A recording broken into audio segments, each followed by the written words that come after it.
भाई, ये गलत है। प्लीज़ अपनी उँगली बाहर निकालो। मैं तुम्हारी बहन हूँ। मैं आपको कितना शरीफ समझती थी। लेकिन भाई ने मेरी एक न सुनी और जो-जो उसके मन में था, वो सब उस रात भाई ने मेरे साथ किया। आखिर ये सब कैसे हुआ? वो सब बताऊँगी आपको इस कहानी में। मैं बिहार की रहने वाली हूँ। मेरा नाम नेहा है। मेरी उम्र 19 साल है। लोग कहते हैं कि मैं दिखने में काफ़ी अट्रैक्टिव हूँ और शायद इसीलिए मोहल्ले के लड़के अक्सर मुझे लेकर बातें करते हैं। मेरा परिवार बहुत छोटा है। मैं, मेरा छोटा भाई और मम्मी। पापा का निधन तब हो गया था जब मैं 7 साल की थी। मम्मी को पापा की जगह बैंक में नौकरी मिल गई और उन्होंने हम दोनों को पाला। अब मैं और मेरा भाई दोनों कॉलेज जाते हैं। ये 3 महीने पहले की बात है। उस दिन सोमवार था और मैं कॉलेज नहीं गई थी। मेरा भाई और मम्मी हमेशा की तरह अपने अपने काम पर चले गए। घर में अकेली थी और कुछ करने का मन नहीं हो रहा था। मैं यूट्यूब पर कहानियां पढ़ने लगी, शायद कुछ दिल बहल जाए। तभी मम्मी का फोन आया। उन्होंने कहा, आज मुझे आने में देर हो सकती है। मैंने कहा, ठीक है मम्मी, आप आराम से आओ। उसके बाद न जाने क्यों मन बहुत खाली खाली सा लगने लगा। मैं बेड पर लेट गई और कब मुझे नींद आ गई पता ही नहीं चला। अचानक से मेरी नींद खुली, पर मैं हिली नहीं। मुझे लगा जैसे कोई मेरे पास बैठा हुआ है। मुझे महसूस हुआ कि कोई धीरे धीरे अपनी उंगली से मुझे टच कर रहा है। पहले तो मुझे समझ ही नहीं आया कि ये क्या हो रहा है, लेकिन जैसे ही मैंने हल्के से अपनी आंखें खोली, मैं अंदर तक हिल गई। मेरा छोटा भाई, जिसे मैं हमेशा मासूम और शरीफ समझती थी, वही मेरे पास बैठा था। मुझे यकीन नहीं हो रहा था कि ये वही कर रहा है। मेरा दिल बहुत तेज धड़ करने लगा था और मुझे समझ नहीं आ रहा था कि मैं क्या करूं। कुछ भी कहने की हिम्मत नहीं जुटा पाई। मैं सोच रही थी कि वो ऐसा क्यों कर रहा है। क्या उसने कभी ऐसा कुछ सोचा भी था मेरे बारे में, या फिर ये सिर्फ एक गलती थी? उस पल मेरे मन में बहुत सारे ख्याल आ रहे थे। क्या मैं उसे माफ कर सकती हूँ? क्या ये एक ऐसी घटना है जिसे मैं नजरअंदाज कर सकती थी? लेकिन साथ ही मुझे न जाने क्यों उस पल में गुस्सा नहीं आ रहा था, बल्कि उल्टा मैं उलझन में थी। शायद मेरी समझ में ही कुछ कमी थी, या फिर मैं उस पल में कुछ और सोच रही थी। कुछ समय बीत गया और मैं अभी भी सोने का नाटक कर रही थी। तभी अचानक महसूस हुआ कि भाई मुझे हल्के से जगाने की कोशिश कर रहा है। उसकी उंगलियां मेरे कंधे पर हल्के से छू रही थी, लेकिन मैंने अपनी आंखें नहीं खोली। मैं जानती थी कि मैं पूरी तरह से जाग रही हूं, लेकिन वो शायद सोच रहा था कि मैं गहरी नींद में हूं। धीरे धीरे उसकी हरकतें बढ़ने लगी। पहले जहां वो बस हल्का स्पर्श कर रहा था, अब उसकी हिम्मत और बढ़ने लगी थी। मैं समझ नहीं पा रही थी कि वह क्या कर रहा है या क्या करना चाहता है, लेकिन मैं चुपचाप देख रही थी।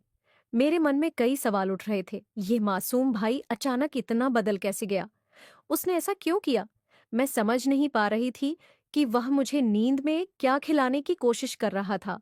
मेरे होंठ बंद थे, लेकिन फिर भी उसने कोशिश की कि मैं कुछ खा लूं। मैंने सोचते हुए जानबूझकर अपने होंठ थोड़े से खोल दिए। मैंने ऐसा महसूस कराया जैसे मैं नींद में हूं और मेरे होंठ अपने आप ही खुल गए हैं। उस पल में मेरे अंदर एक अजीब सी घबराहट थी, लेकिन मैंने उसे जाहिर नहीं होने दिया। अचानक मेरे फोन की घंटी बजने लगी। उस आवाज से माहौल पूरी तरह बदल गया। भाई तुरंत डर गया और घबरा कर दूर हट गया। वो इतनी तेजी से उठा कि मैं समझ गई। उसके दिमाग में भी डर था कि कहीं मैं जाग न जाऊं। मैंने फोन उठाया तो देखा, वो मेरे बॉयफ्रेंड का कॉल था। इसको भी इसी समय कॉल करना था। मैंने मन ही मन सोचा। मैंने फोन उठाकर बड़ी मुश्किल से अपने बॉयफ्रेंड को समझाया कि मैं घर के काम में बिजी हूं। उसका मूड भी शायद कुछ और बातें करने का था, लेकिन मैंने जल्दी से कॉल कट किया। अब मेरा ध्यान फिर से भाई की तरफ था, लेकिन वो कमरे में चला गया और मैं सोचने लगी, क्या मैं उससे इस बारे में बात करूं या इसे अनदेखा कर दूं? बहुत देर तक मैं अपने विचारों में उलझी रही। मैंने सोचा कि अगर मैं इस पर कुछ नहीं कहूंगी, तो शायद ये घटना फिर से हो सकती है। लेकिन अगर मैं उसे कुछ कहती हूं, तो हमारे बीच का रिश्ता हमेशा के लिए बदल जाएगा। फिर मुझसे और रहा नहीं गया। मेरे मन में उथल-पुथल मची हुई थी और मैं भाई से बात किए बिना खुद को रोक नहीं पा रही थी। उसके कमरे की तरफ बढ़ी। भाई का अलग कमरा है जहां वो अक्सर जाकर पढ़ाई या कुछ और करता है। मुझे समझ नहीं आ रहा था कि मैं उससे क्या कहूंगी या किस तरह इस पूरे वाक्य का सामना करूंगी। जब मैं भाई के कमरे के पास पहुंची तो दरवाजा आधा खुला हुआ था। मैंने धीरे से अंदर झांका। जो मैंने देखा उसने मेरी आंखें पूरी तरह से चौड़ी हो गई। भाई बेड पर लेटा हुआ था और वो अपने हाथों से कुछ ऐसा कर रहा था जिसे मैं अब तक सिर्फ एक बच्चे की तरह देखती थी। वो ऐसा कर सकता है, मैंने कभी सोचा भी नहीं था। 1 मिनट तक मैं बस दरवाजे पर खड़ी देखती रही। मेरे दिमाग में कई सवाल उठ रहे थे। आखिर उसे क्या हो गया है? क्या वो सच में ऐसा कर रहा है या फिर मैं किसी भ्रम में हूं? मैंने खुद को शांत करने की कोशिश की, लेकिन मेरी आंखें उसी पर टिकी हुई थीं। मुझे पता था कि मुझे कुछ करना चाहिए, कुछ कहना चाहिए, लेकिन मेरे अंदर से आवाज नहीं निकल रही थी। मैं जिस भाई को अब तक मासूम समझती थी, वो मेरे सामने बिल्कुल अलग रूप में था। उसे इस हालत में देखकर मुझे एहसास हुआ कि शायद उसने बचपन से कुछ ऐसा देखा या महसूस किया है जिसके बारे में मैंने कभी सोचा ही नहीं। मेरे मन में उसके प्रति नफरत नहीं आई, बल्कि मैं उलझन में थी।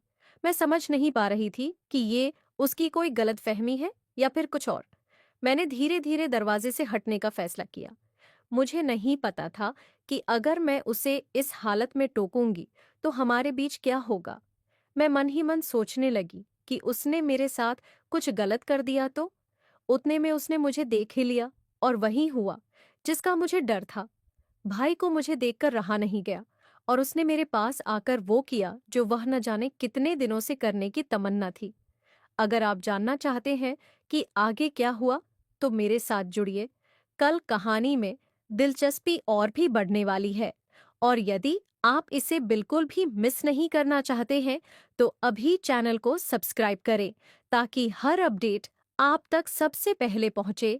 मैं आपकी वही प्यारी दोस्त हूँ। मिलूंगी अगले वीडियो में। धन्यवाद।